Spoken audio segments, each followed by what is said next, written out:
Halo sahabat Pusat Rehabilitasi Yakum. Perkenalkan, saya Wahyu Apriliana, fisioterapi di Pusat Rehabilitasi Yakum. Pada kesempatan ini kami akan menyampaikan bagaimana terapi pada anak cerebral palsy untuk latihan pada fase ketiga, yaitu latihan berdiri yang bisa dilakukan di rumah.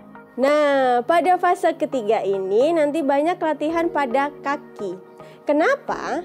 Karena kaki adalah fungsionalnya untuk anak posisi berdiri. Apabila anak sudah bisa duduk stabil, kemudian duduknya seimbang, itu bisa kita arahkan ke posisi berdiri.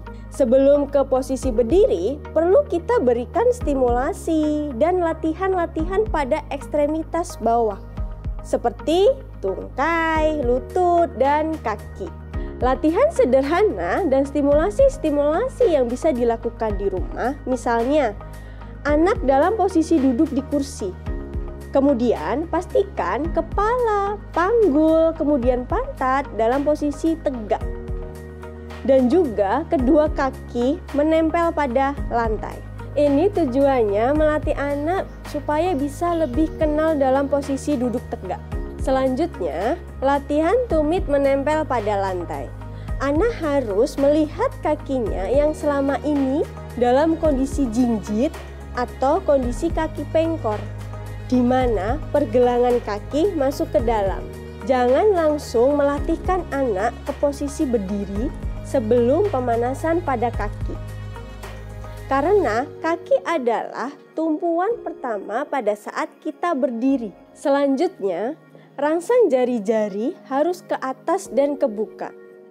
Supaya jari-jari kaki ini membuka dan tidak jinjit, bisa diselipkan beberapa mainan di sela-sela jari kaki.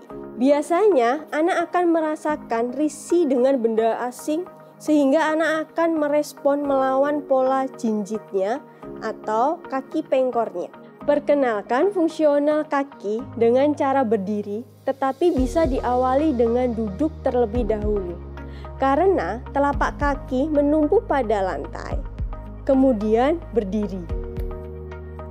Jika jinjit atau kaki masuk ke dalam, bisa dikoreksi. Latihan ini bisa diulang terus dan terus.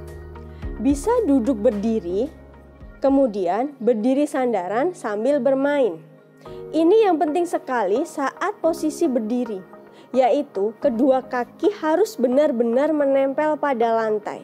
Jika sangat kaku atau spastik, bisa menggunakan alat bantu koreksi yang namanya AFO atau ankle foot orthosis. Tetapi pada sesi latihan, alat tersebut akan dilepas juga.